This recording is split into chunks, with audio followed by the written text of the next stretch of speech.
The greatest gift of this new chapter was the sharing of my present, not just my past.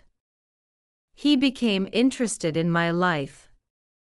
He'd ask about my book club. He helped me set up a video call so I could talk to my cousin in Australia. When I had a minor surgery, he took the day off, drove me, waited, and then fussed over me at my house for 2 days, making terrible soup and making me laugh. The care flowed both ways, naturally, easily. One autumn afternoon, we were raking leaves in my backyard. It was hard work, and we were both sweating. We stopped for lemonade, sitting on the back steps, just as we had when he was a boy. The old maple tree Robert planted was a blaze of red and gold. You know, David said, sipping his drink, for years, I associated this house with loss. With Dad being gone. With being poor. I wanted to get away from that feeling. But now I come here, and I feel like I'm found. I feel rich. I looked at him, his face relaxed, his eyes clear. The lost, haunted look was gone, replaced by a quiet strength that reminded me so much of Robert it took my breath away. You are rich, David, I said. You just have different currency now. He put his arm around my shoulders and squeezed. The best kind. People talk about closure as if it's a neat, ribbon-tied box. My story with David doesn't have that. Our closure is a living thing. A garden that was left to wither, now being carefully, tenderly replanted. Some of the old plants didn't survive the frost. But new ones are growing in their place, stronger for having weathered the season. Do I wish the lost decade never happened? Of course. The lonely birthdays, the silent Christmases, the ache of his absence, those left scars. But a strange wisdom has come with age and this experience. I see now that sometimes, love needs to be lost to be fully found. David had to lose the performed version of himself to rediscover the authentic one. He had to feel the cold of a soulless merger, to crave the warm, messy chaos of a real heart's connection. My journey was one of waiting. But I learned that true waiting isn't passive. It's an active state of hope. It's keeping the soil turned, even in winter, so it's ready for seed. It's leaving the light on, not out of desperation, but out of an unwavering certainty that home is a magnetic north, and eventually, all compasses point back to it. He didn't come back the same man who left. And I'm not the same mother. We are both marked by the separation. But the marks aren't just wounds. They are also sutures. They are the places where we broke and were knit back together, stronger at the broken places. The lesson isn't for sons alone, or for mothers alone. It's for anyone who has ever loved and felt the ache of distance. The lesson is in the patience. In the refusal to let the final chapter be written by neglect or pride. The lesson is that love, real love, is a language that can be forgotten from lack of use. But it is a native tongue. And with time, with humility, with a willing heart, it can be spoken again. The accent might be different. The sentences might be halting. But the meaning translates perfectly. Sometimes, now, when David is over and we're in the middle of some ordinary moment, debating whether the soup needs more salt, trying to fix a wobbly chair leg, I'll catch his eye and we'll share a quiet smile. In that smile is the acknowledgement of the long road back. Of the rain-soaked night that was an ending and a beginning. Of the forgiveness that wasn't a grand pronouncement, but 1,000 small, daily choices to show up. The other night, he was helping me wash up. He was drying the old ceramic teapot, the one his father gave me. "You know, Mom," he said, his voice thoughtful. "For so long, I was trying to build something that would look impressive from the outside. But you and Dad, you built something that felt safe on the inside. That's the difference. That's what I want now." He placed the dry teapot carefully on the shelf. A simple, domestic act. But to me, it was a sacrament. It was the sound of a son, once lost, now truly, finally, home. The light is on. He knows his way. And my waiting heart is full. "I'm terrible at this," he grumbled, wiping his eyes with the back of his wrist. "You're doing fine," I said. "Your father cried every time he chopped an onion too. He said it was the onion's revenge for being eaten." David stopped, knife in midair. He looked at me, his eyes red from the onion's fumes. "He did. Every single time." A slow, genuine smile spread across David's face. It was the first uncomplicated, joyful smile I'd seen from him since he was a young man. It wasn't about the memory itself, which was silly. It was about the reclamation. He was no longer just David, the divorced man learning to cook. He was David, his father's son, who also cried at onions. He was reconnecting the dots of his own identity, and they led right back to this kitchen, to these stories, to me. He started staying later on Wednesdays. We'd move from the kitchen table to the living room. He'd build a fire in the fireplace, a skill Robert had taught him that he still remembered.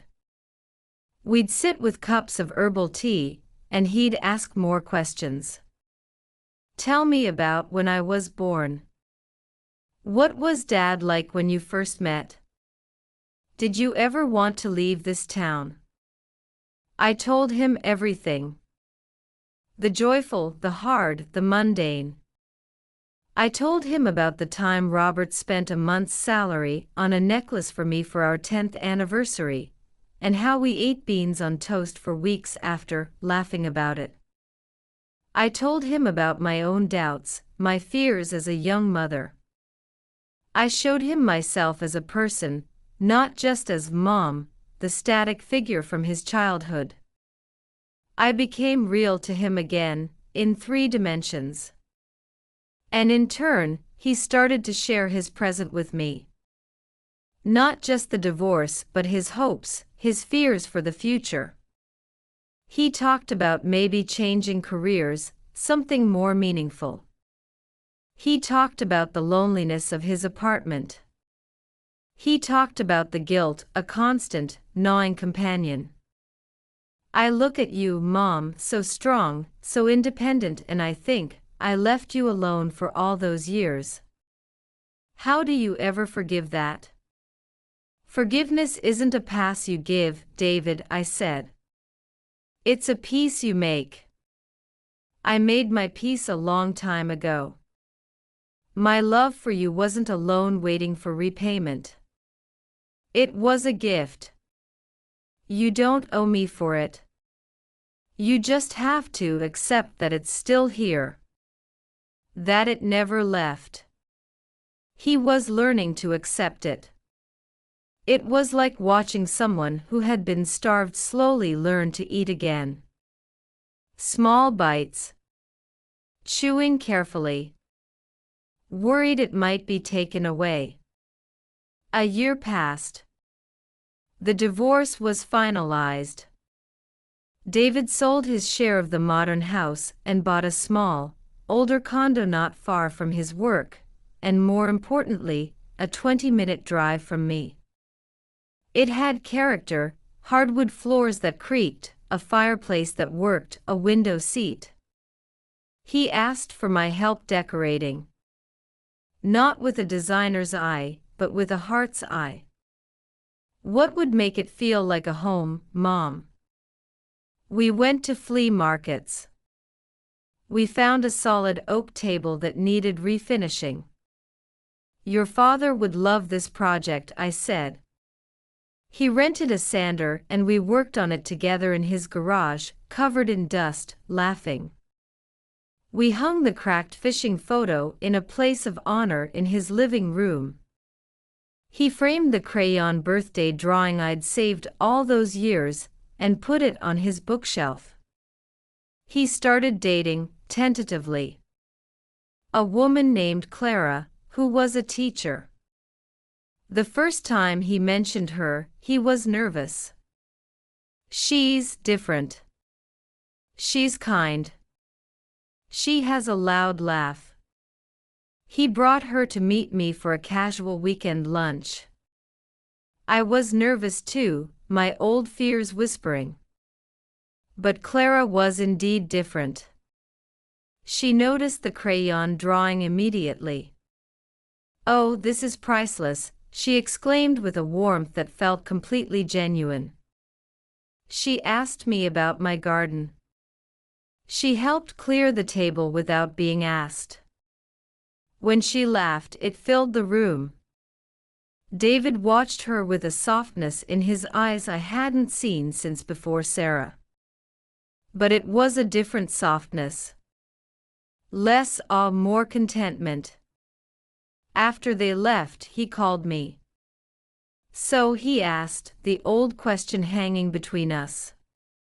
"I like her," I said, and this time, I meant it with my whole heart. "She sees you, David.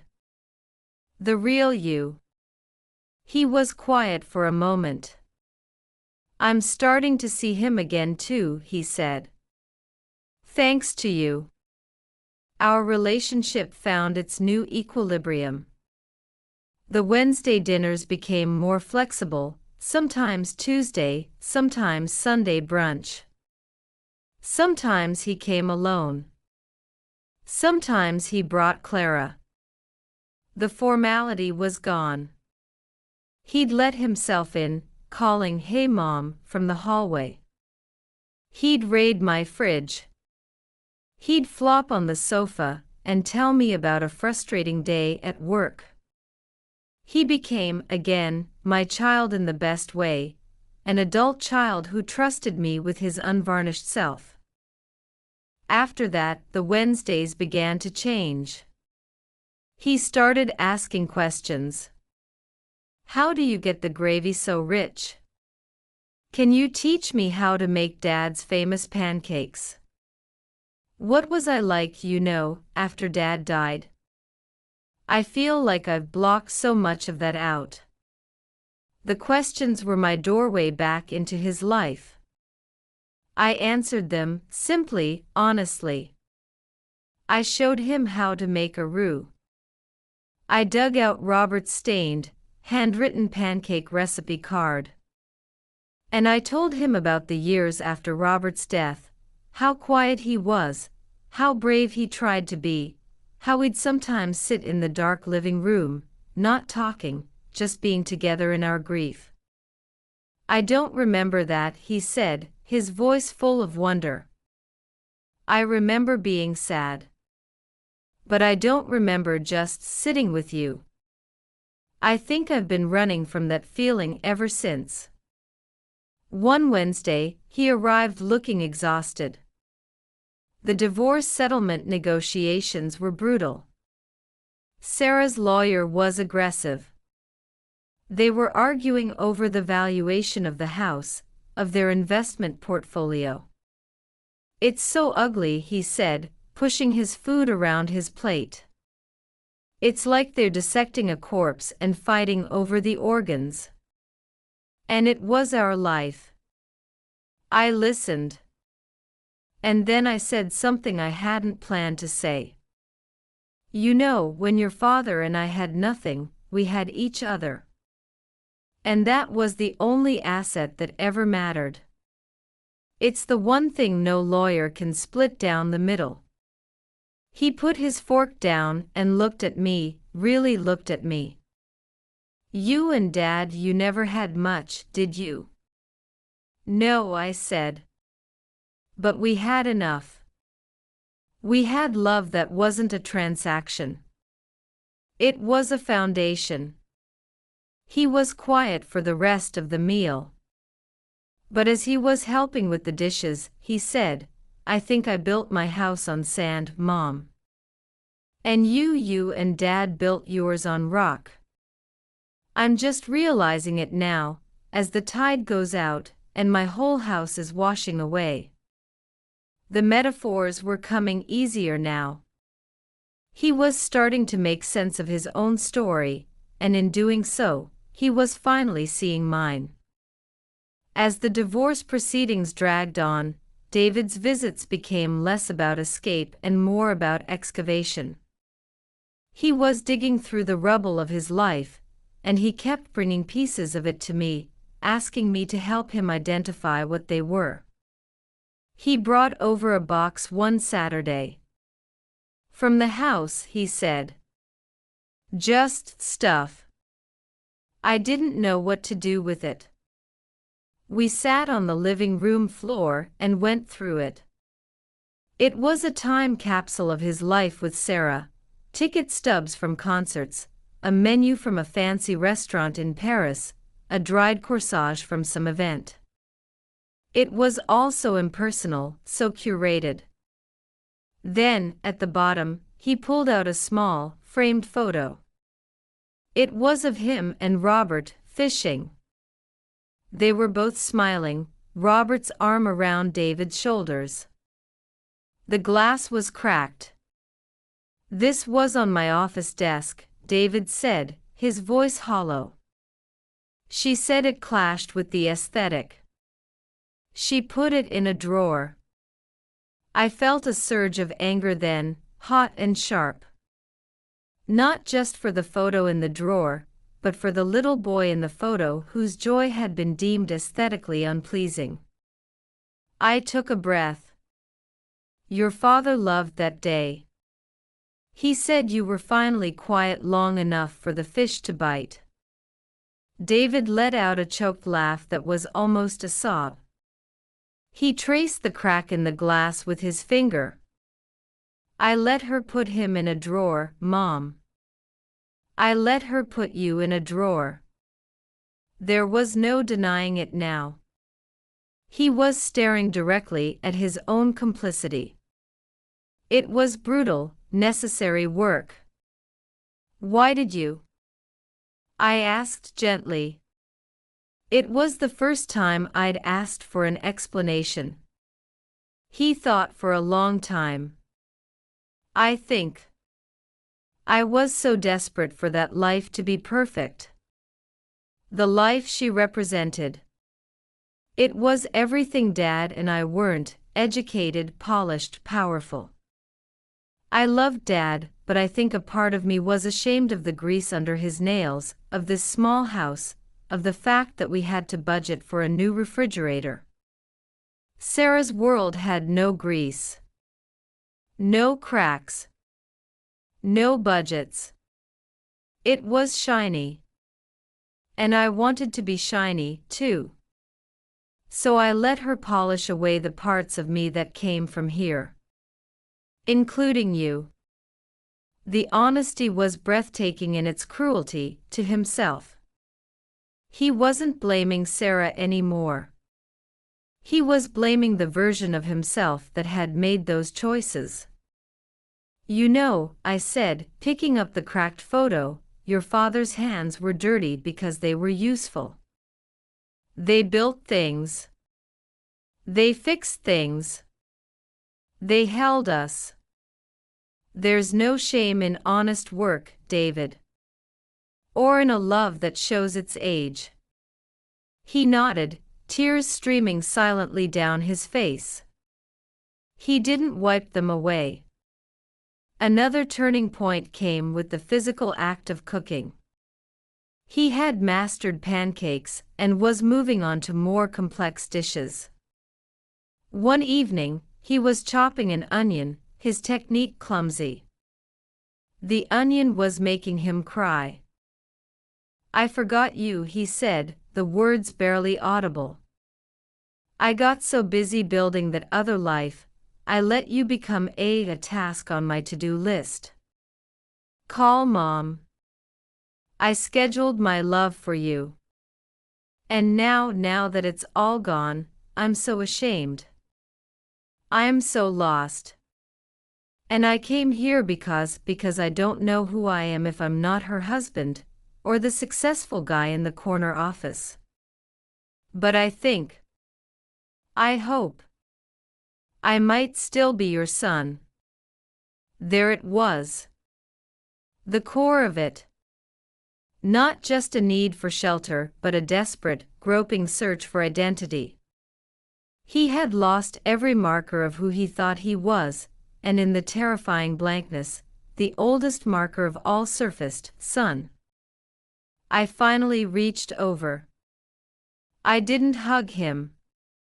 I just placed my hand over his, which was cold and tense on his knee.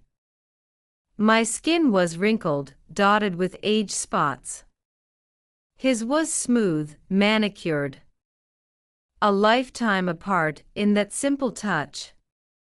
"You have always been my son," I said, my voice thick with tears I wouldn't let fall. "You could never forget that because I never did.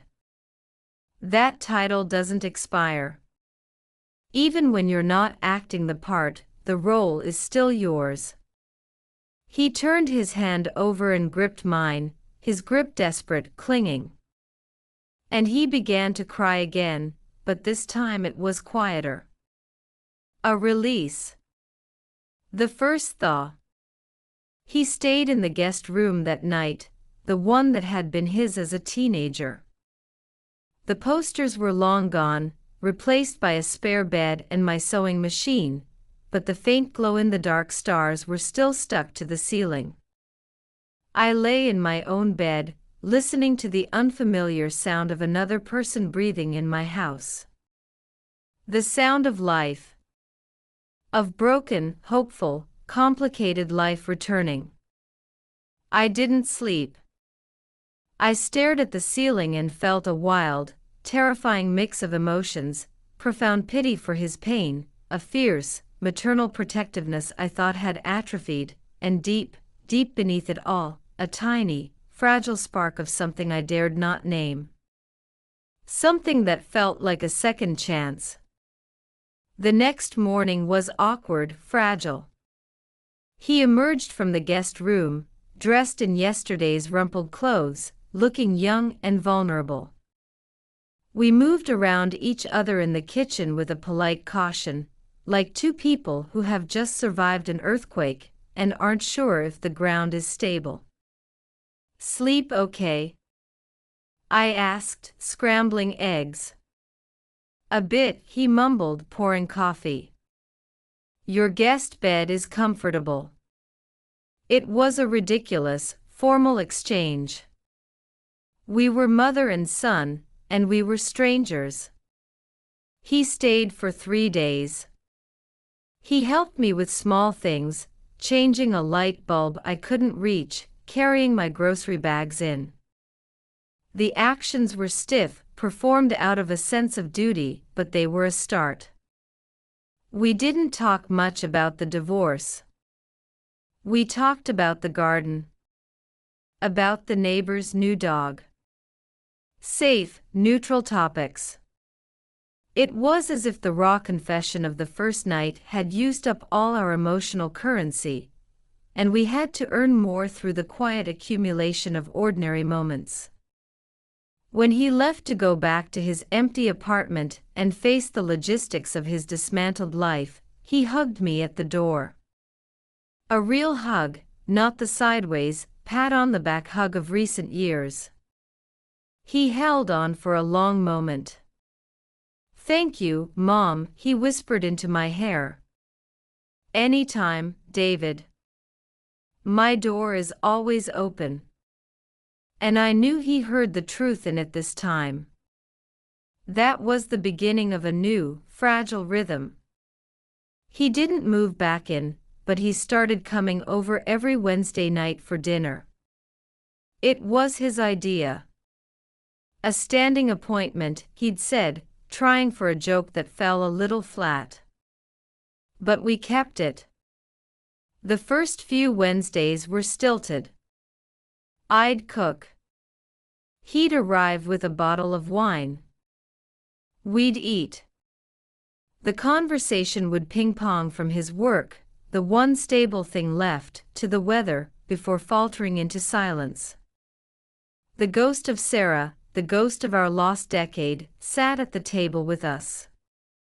The breakthrough came on the fourth Wednesday. I was making a pot roast, a recipe that took hours. He arrived early and found me in the kitchen, peeling carrots. "Can I help?" he asked. I handed him a peeler and a carrot. He stood at the counter beside me, awkwardly scraping. We worked in silence for a few minutes, the only sounds the scrape of the peeler and the simmer of the pot. "This smells like a long time ago," he said softly. "It does," I agreed. I think I forgot how much I missed the smell of food that takes all day to make," he said. Everything with Sarah was quick. Efficient. Meals were fuel, not an event. I didn't say anything. I just let him talk. "I miss the mess," he continued, almost to himself. "I miss a kitchen that looks like people actually cook in it. Our kitchen, it always looked like a showroom. I was afraid to leave a coffee mug in the sink. It was a small revelation. A crack in the perfect facade he had admired for so long. He wasn't praising my cooking, he was mourning the loss of a feeling. The feeling of home. Oh, good. A pause. I could hear him typing. "Listen, Mom, I've got to run into a meeting. We'll send a gift, promise. Love you." "Love you too." That was it. The charity gala. The insane night. My birthday, the day he entered the world, was a footnote to someone else's glittering event. The promised gift arrived a week later, an expensive cashmere wrap, in a color I never wear. It was beautiful. It was cold. It was a transaction. I folded it and put it in the back of my closet, next to the beige mother of the groom dress. After that, something in me settled. The longing didn't vanish, but it lost its sharp edges. It became a dull, familiar ache, a part of my landscape, like an old arthritis. I lived around it. I found joy in small things, the first tomato from the garden, a grandchild at the library story hour clinging to my leg, a perfect line in a poem. I built a good life. A life of my own. David was a chapter that had ended. A beloved character who had moved out of the story. I had no idea his own story was cracking apart. The signs, in retrospect, were probably there. The fatigue in his voice that wasn't just from work. The way he'd sometimes go quiet when I asked, "And how is Sarah?" The fact that their social media posts grew less frequent, then stopped altogether 6 months before the end. But I was no longer looking for signs. I had stopped studying the horizon for his ship. So when the doorbell rang that rainy Tuesday, it was a complete and total shock. It was the sound of the past crashing into the present, not with a whisper, but with the thunderclap of a world ending. His world. And the beginning, though I didn't know it yet, of the slow, painful reassembly of ours. He sat on my sofa, cradling the mug of tea I'd given him. He wasn't drinking it. He was just holding on to its warmth, as if it were the only solid thing in the universe. The silence between us was different now. It wasn't the empty silence of distance. It was a charged, fertile silence, heavy with unspoken history and fresh, gaping wounds. He started to talk. It wasn't a linear story. It was fragments, bursting out of him like shrapnel from an explosion.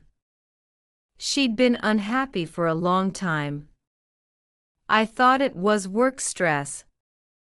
We stopped talking about anything real, it was just logistics, whose turn to buy groceries. She said I was emotionally sterile, that I lived my life like a spreadsheet. The trips got longer, then I found the texts, not even to another man, just to her friend, saying our marriage was a soulless merger. The lawyer's letter came to the house. She didn't even have the decency to tell me to my face first. His voice broke on that last part. He put the mug down, his hands shaking so badly the tea sloshed. He buried his face in those hands, and his shoulders shook with silent, ragged sobs. The sound was animal, pure pain. I didn't move to hug him. Not yet. He was a raw nerve, and any touch might be agony.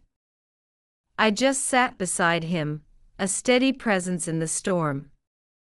After a long while, the storm subsided into exhausted hiccups. He wiped his face with the heels of his hands, looking ashamed. "I'm sorry, Mom. Don't you dare apologize for your pain," I said, my voice firmer than I'd used with him in a decade. He took a shuddering breath. "It's all gone. The house, it's just an asset to be split. The future we planned, it was a lie. I feel like I've been performing a role for 10 years, and the director just yelled, 'Cut,' and everyone walked off the set, and I'm standing here in a costume that doesn't fit, in front of a painted backdrop." His words hung in the air. Performing a role. Then, he looked at me, and his eyes held a devastation that went beyond the divorce. "And the worst part is that when she said those things, that I was sterile, that I only knew how to perform love, a part of me knew she was right." My breath caught. "I thought about it," he continued, his voice a horrified whisper. "Who did I love freely? Messily? Without a script? Without worrying if I was doing it right?" His gaze traveled around the room, over the worn furniture, the crowded bookshelves, the photos of him and Robert, of Christmases past, of a life that was real and flawed and vibrant. "It was here. It was you. And Dad." His voice cracked again. "And I just left it. I walked away from the only real love I ever knew because I thought what Sarah and I had was superior. More adult. More impressive. I traded a heartbeat for a photograph." The truth, finally spoken, was a physical thing in the room. It was awful and beautiful and terrible. It was the root of the poison tree that had grown between us for 10 years. "Hi Mom, how are you?" "I'm well, dear. How are you?" "Busy." "Good, but busy. Are you eating properly?" "Yes, Mom." "Okay. I love you." "Love you too. Talk next week." The silence after that click was a living thing. It was the sound of a door closing, over and over again. I'd sit in my armchair, the one Robert loved, and feel the quiet of the house settle around me like dust. I started talking to myself. Just little things. Well, Ellie, better water the ferns. It was a way to break the silence, to prove I still had a voice. I made a life for myself. I'm not a martyr. I deepened my friendships with other women at the library and the community garden. I took a poetry class. I traveled with a widows' group to see the tulips in Holland. I had a full calendar. I was, by all outward measures, a vibrant, independent older woman. And I was. But there was a chamber in my heart, the one labeled David, that was frozen in time. A museum of old memories where the lights were slowly being turned off, one by one. The worst part was the self-doubt. The endless interrogation in the quiet hours of the night. Was I too needy? Did I talk too much about the past? Was I not sophisticated enough? Did I somehow, in some way I couldn't see, disapprove of Sarah and make him feel he had to choose? I reread every interaction, searching for my own sin. I concluded that my greatest sin was being of another world. A world of handmade things in slow time, in an age that valued the digital, the efficient, the new. I learned the art of shrinking. I stopped calling him during the week. I stopped sharing small news, that I'd had a minor fall in the garden, I was fine, that a dear old friend had passed away. My problems, my joys, my daily life became too insignificant, too messy, for the pristine narrative of his new world. I packaged myself into a neat, uncomplicated, distant figure, Mom. No problems. Always fine. Don't worry about me. I thought I had accepted it. This, I told myself, is the natural contract of motherhood. You give them life, you give them wings, and you let them fly. Even if they fly so far you can no longer see them. Even if they never look back.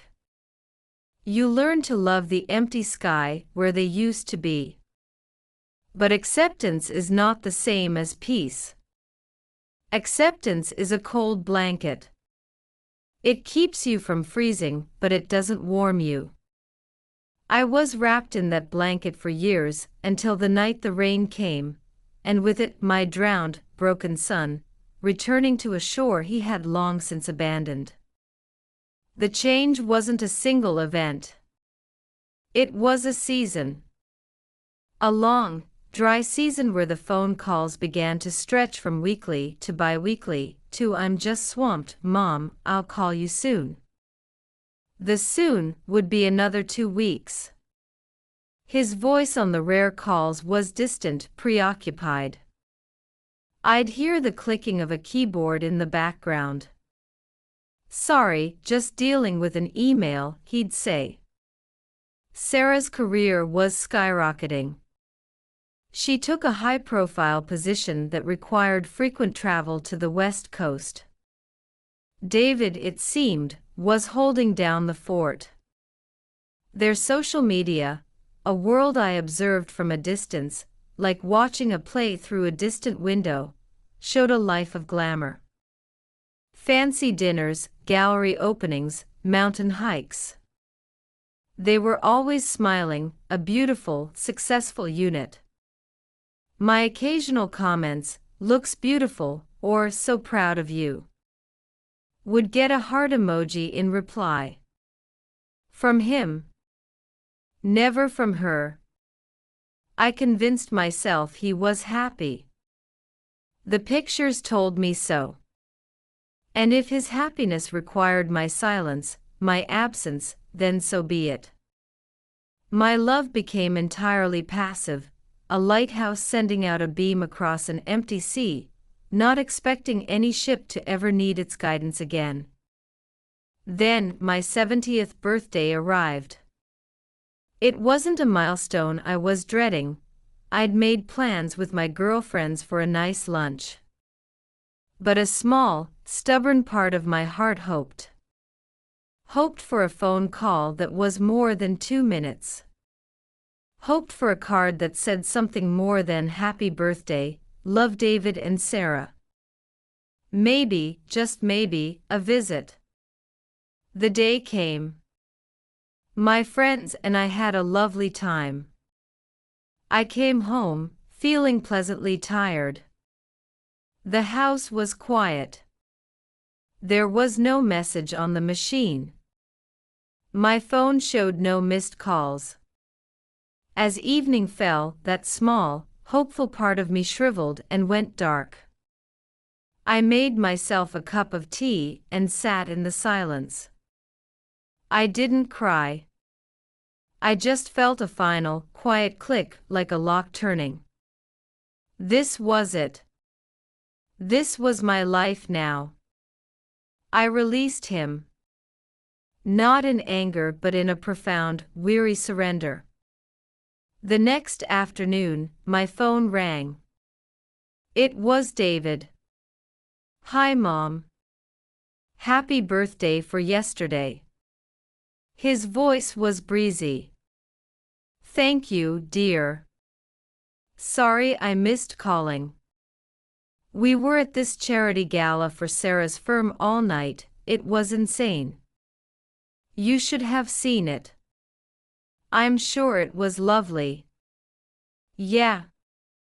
So, how was your day?" "It was very nice. I had lunch with Margot and Claire."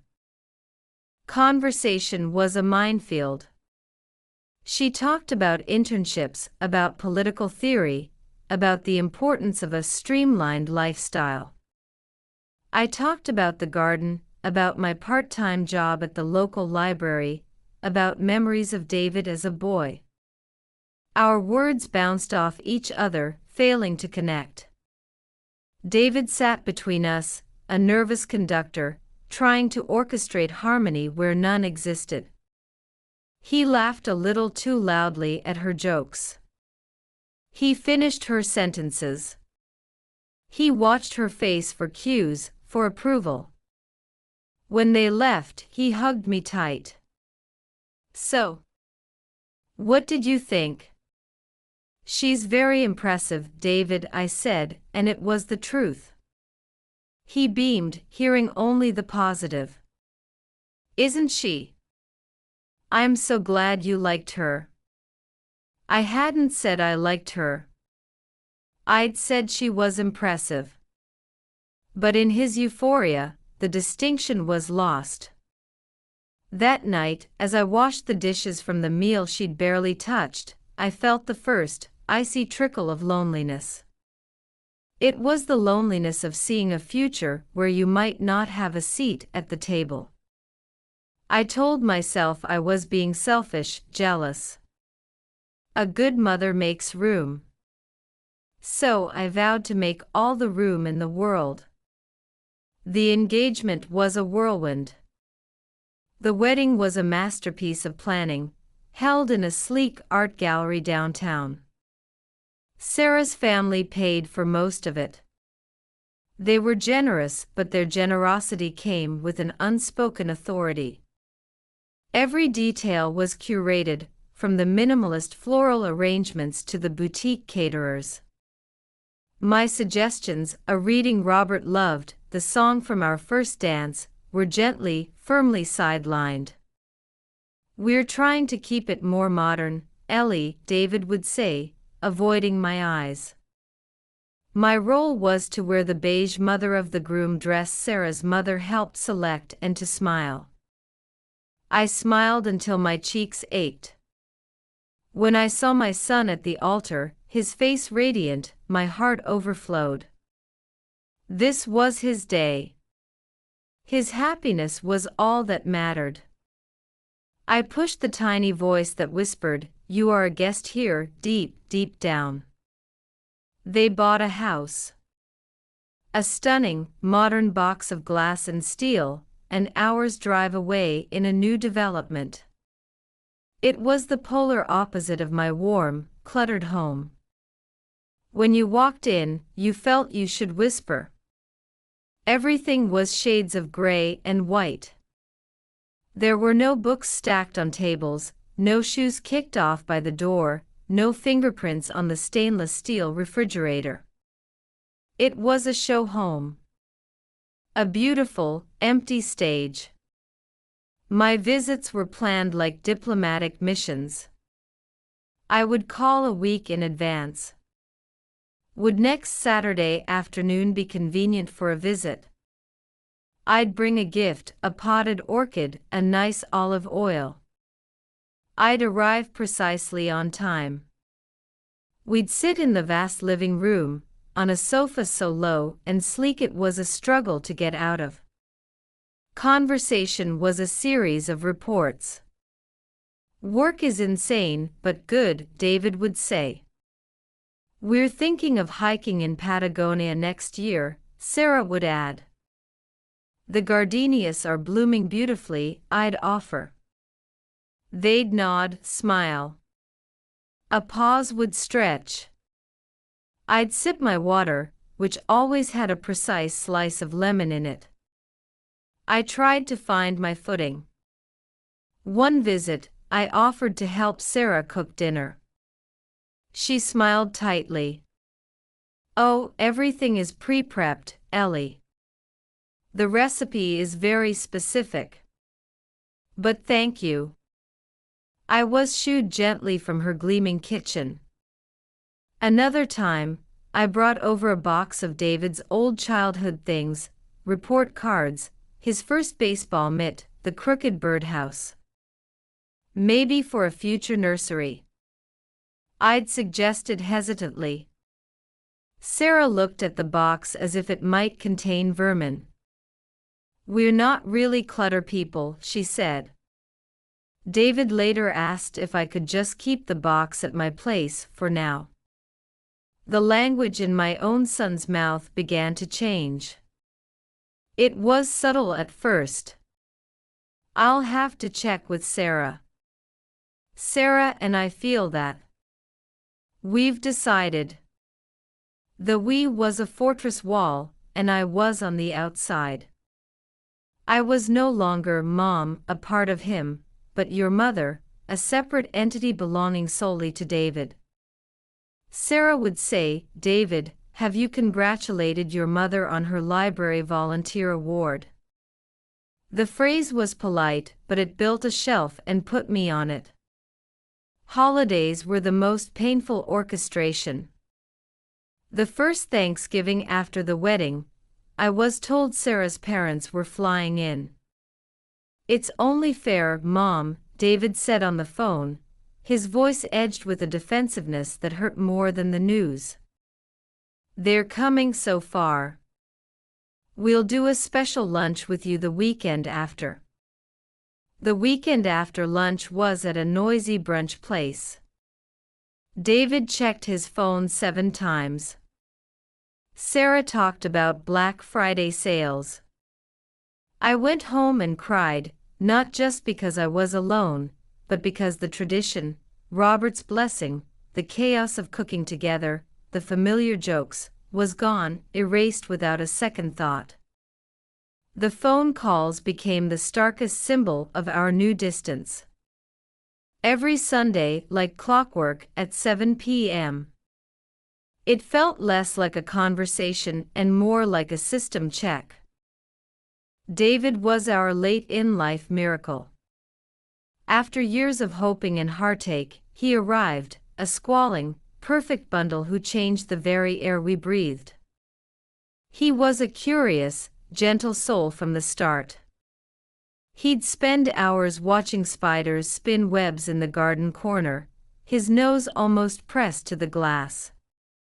He loved stories, not just hearing them, but acting them out, dragging blankets across the floor to build forts that were spaceships, pirate coves, secret kingdoms.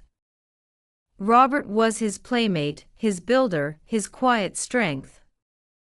I was his navigator, his comforter, his endless source of snacks and band-aids and answers to unanswerable questions.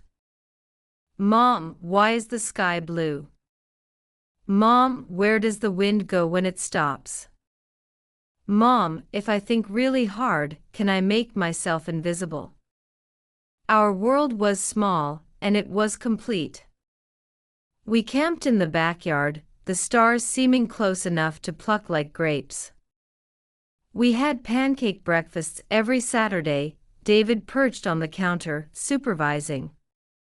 We had a swear jar because Robert had a mechanic's vocabulary, and the money from it always went towards a special treat, a new book, a trip to the cinema. Life had a rhythm, a melody. The melody of childhood, of partnership, of a family rooted deep in its own rich, messy soil. David was 15 when the first discordant note sounded. Robert came home from work with a headache. A bad one. He shrugged it off. Just tension, Ellie. Long day. But the headaches persisted. Then came the dizziness, the strange moment when he couldn't find the word for wrench.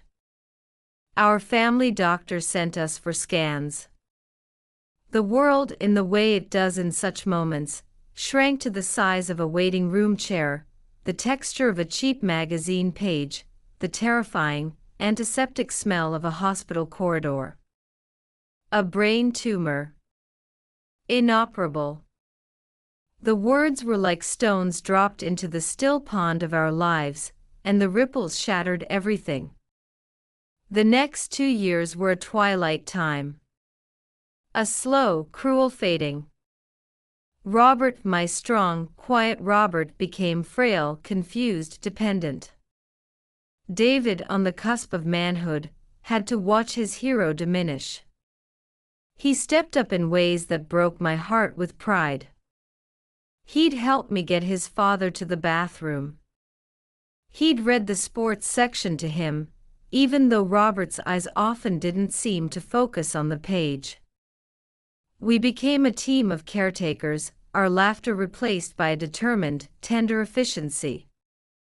Robert's last coherent sentence was to David.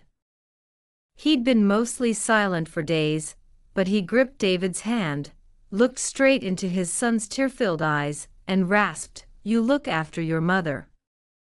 You're the man of the house now." David, his voice thick, promised. "I will, Dad. I promise." And then Robert was gone. The silence he left behind wasn't empty, it was dense, heavy, a physical presence in every room. The dent in the sofa was a crater. The path on the linoleum led to nowhere. David and I orbited each other in the vastness of our grief, two planets whose sun had vanished. We clung to routine. I made his lunches for school. He took out the trash without being asked. We talked about his college applications, about mundane things, skirting around the giant, ragged hole in the center of our lives. For a while, grief bound us together with superglue. We were the only two people on earth who understood the precise shape of our loss. He'd come home from university on weekends, and we'd sit at the kitchen table for hours, sometimes talking about his father, sometimes just sitting in a silence that was, for once, companionable. A shared vigil. I thought, in my naivety, that loss had welded us together permanently. That the bond forged in that fire was titanium strong. He met Sarah in his final year of university. I remember the phone call. His voice was different, lighter, higher, tinged with an excitement I hadn't heard since before his father got sick. Mom, I met someone. She's amazing. She's pre-law. She's brilliant. My heart did a two-step, a leap of joy for his happiness, followed by a sudden, cold stumble of premonition. The tone. It was awe. It was the sound of someone who has seen a new, brighter sun. The first meeting was meticulously planned by me. I cleaned for days.